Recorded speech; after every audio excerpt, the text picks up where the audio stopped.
जय माता दी दोस्तों, आप सभी का स्वागत है मेरे YouTube चैनल किरण's व्लॉग पर।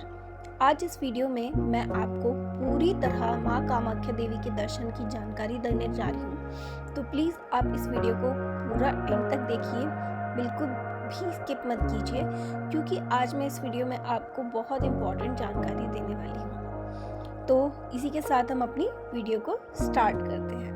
सो hey guys, welcome back to my channel Kiran's vlogs. Finally मैं पहुंच गई हूँ कामाख्या जंक्शन। मैं आ रही हूँ दिल्ली से और टोटल मुझे 38 आवर्स लगे हैं यहाँ तक पहुँचने के लिए। कामाख्या जंक्शन पे पहुँचने के बाद मैंने सबसे पहले अपने रहने की व्यवस्था की, जो कि मुझे कामाख्या जंक्शन पे ही मिल गई। यहाँ पे आप इजीली आके डोरमेट्री में स्टे कर सकते हैं अपने अकॉर्डिंग। 500 रुपीज़ पर पर्सन चार्जेस हैं यहाँ पे। तो हमने डॉर्मेट्री चेक की, फ्रेशन अप हुए और हम निकल गए माता कामाख्या देवी मंदिर की तरफ। हमने एक ऑटो रिक्शा बुक किया था, जिसके जो चार्जेस थे 200 रुपीज़ थे। अगर आप बार्गेन करेंगे तो 200 रुपीज़ पड़ेगा आपको। अदरवाइज़ आप लोकल व्हीकल से भी जा सकते हैं, जैसे कि बस वहाँ पे चलती है तो डायरेक्ट बस भी जाती है, बस उससे भी जा सकते हैं। और बस के चार्जेस ओनली 20 रुपीज़ होंगे वहाँ तक पहुँचाने के लिए। सो ये भी आपके लिए एक बेटर ऑप्शन है, लेकिन हमें ज़्यादा नॉलेज नहीं थी। हम वहाँ पे पहुँचे थे तो हमने ऑटो रिक्शा किया था। अब मैं आपको बताती हूँ कि आप दर्शन किस किस तरह से कर सकते हैं। सो सबसे पहले आप नॉर्मल दर्शन कर सकते हैं, जैसे सारे श्रद्धालु जाते हैं और नॉर्मल टोकन लेके दर्शन करते हैं। आप यहाँ से जाएंगे, सीढ़ियाँ चढ़ेंगे। सीढ़ियाँ चढ़ने के बाद में SBI बैंक के पास में वहीं पे टोकन मिलते हैं, तो आपको टोकन लेके लाइन में लग जाना है। लेकिन बहुत लिमिटेड टोकन होता है, 2000 टोकन होते हैं 1 डे के लिए। तो आपको मॉर्निंग में ही आके सारे टोकन मतलब बढ़ जाते हैं, सारे श्रद्धालु में बढ़ जाते हैं, फिर बचते नहीं है इवनिंग तक या दोपहर तक। तो आपको पहले से ही नाइट में आके टोकन लेने होंगे और तभी से ही आपको लाइन में लग जाना होगा। तभी जाके आप तकरीबन 5-6 घंटे या ज़्यादा भी हो सकता है उस वक्त तक पहुंच पाएंगे दर्शन के लिए। अगर आप स्पेशल दर्शन करना चाहते हैं तो माँ कामाख्या देवी.org वेबसाइट है। अब वहाँ पे जाके स्पेशल दर्शन एडवांस में बुकिंग कर सकते हैं, बिकॉज अगर आप 1-2 दिन पहले भी करेंगे तो भी वहाँ पे सारे स्लॉट बुक हो चुके होते हैं। तो आप स्पेशल दर्शन भी कर सकते हैं, उससे आपका टाइम सेव हो जाएगा और हो सकता है आपके 2-3 घंटे में ही दर्शन हो जाए। इसके अलावा तीसरी तरीके से आप दर्शन कर सकते हैं, जो कि होते हैं मुख दर्शन। मुख दर्शन के लिए है आपको कोई भी टोकन नहीं लेना होगा, www.maakaamakhya.org। यहाँ पे जाके आप स्पेशल दर्शन की बुकिंग कर आपको सकते हैं। थोड़ा सा दूर से दर्शन करवा देंगे, लेकिन सामने से नहीं कर पाएंगे। जस्ट जैसे माता के पैर छूना या कुछ करना, बट आप दूर से कर सकते हैं, वहाँ से भी आपके दर्शन हो जाएंगे। लेकिन मुख दर्शन थोड़ा दूर से करवाते हैं, बिल्कुल सामने नहीं लेके जाते हैं, बिकॉज उसके लिए फिर आपको टोकन लेना, लाइन लगाना, स्पेशल दर्शन, ये सारा प्रोसेस करना होता है। तो आप मुख दर्शन भी कर सकते हैं, ये भी आपके लिए एक ऑप्शन हो सकता है अगर आपके पास में बहुत ज़्यादा टाइम नहीं है। तो इस तरह से आप दर्शन कर सकते हैं माता कामाख्या देवी के।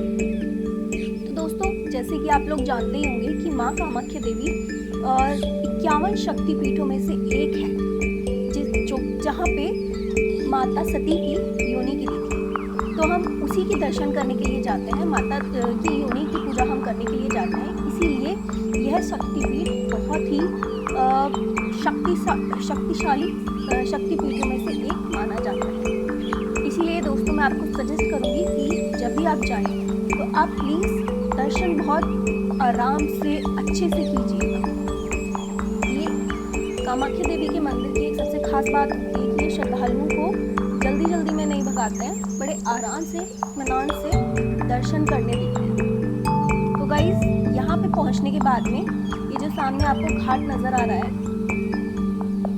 तो ऐसा माना जाता है कि जून में 3 दिनों के लिए माता रानी के मासिक धर्म स्टार्ट हो जाते हैं।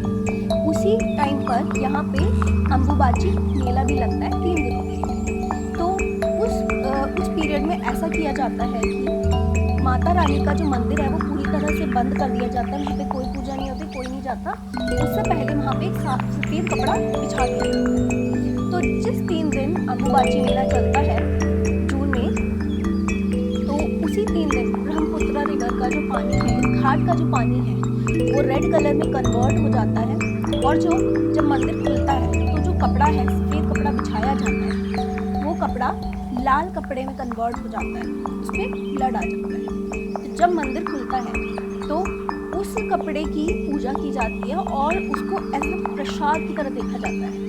तो उस प्रसाद को सारे श्रद्धालु, जितने भी श्रद्धालु होते हैं, उनको छोटे छोटे टुकड़े करके बांट दिया जाता है। तो ये एक बहुत ही अद्भुत चीज़ है कि जब अंबुबाची मेला चल रहा होता है, माता के मासिक धर्म आते हैं, तो पानी रेड कलर में कन्वर्ट कैसे हो जाता है? वैज्ञानिकों के हिसाब से कुछ साइंटिफिक रीजंस होते हैं जिसकी वजह से वो रेड कलर में हो जाता है। बट क्वेश्चन ये है कि उन्हीं 3 दिनों में क्यों होता है? इस बात का जवाब आज तक किसी को नहीं मिल पाया है।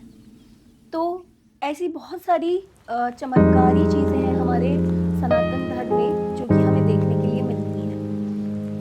हम यहाँ पे गए थे तो ये जो लाइन आपको नज़र आ रही है, ये सारी की सारी जो लाइन है स्पेशल दर्शन की गाइस। इसीलिए मैंने बोला था कि अगर आप स्पेशल दर्शन भी बुक कर रहे हैं तो भी टाइम लेगा। अगर आपके पास में लिमिटेड टाइम है, आप नॉर्थ ईस्ट में घूमने आए, आपके पास बहुत ज़्यादा टाइम नहीं है, तो प्लीज़ अपनी बुकिंग एडवांस में कीजिए, तभी आप अच्छे से दर्शन कर पाएंगे। अदरवाइज आपके पास में एक ऑप्शन है कि आप मुक्त दर्शन भी कर सकते हैं। हम गए थे, हम लोगों ने मुक्त दर्शन भी किए थे। तो गाइस मुक्त दर्शन में भी हमें अच्छे दर्शन हुए थे, बड़ा मन से हम लोगों ने दर्शन किए थे, हमने पूजा की थी, प्रसाद चढ़ाया था। गाइस तो एक चीज़ और मैं आपको बताना चाहूँगी, यहाँ पे जब आप आते हैं तो आप यहाँ से भी स्पेशल टिकट टोकन ले सकते हैं, बशर्ते अगर वो अवेलेबल है। सो गाइस आपको जो ये सामने जगह दिख रही है, ये बलि घर है, यहाँ पे बलि चढ़ाई जाती है। ऐसा माना जाता है कि माता रानी का जो मंदिर है वो खुलता ही बलि के साथ है। ऐसा माना जाता है कि पुराने समय में नरकासुर नाम का एक राक्षस था जो कि माता कामाख्या देवी का भक्त था। एक दिन अपने बल के मद में आके वो माता कामाख्या देवी से शादी करने का प्रस्ताव रख दिया। तो माता कामाख्या देवी ने कहा कि अगर तुम नीलांचल पर्वत से लेकर मंदिर तक सीढ़ियां बना दोगे तो मैं तुमसे शादी कर लूंगी। तो फिर वो बनाने लगा। हो सकता है वो बना भी लेता, लेकिन माता को लगा कि ये बना लेगा, तो इसलिए उन्होंने एक कौवे को मुर्गे में बदल के उसको समय से पहले बांग लगाने के लिए बोला। तो जब उसने समय से पहले बांग लगाया तो नरकासुर को लगा कि वो हार गया।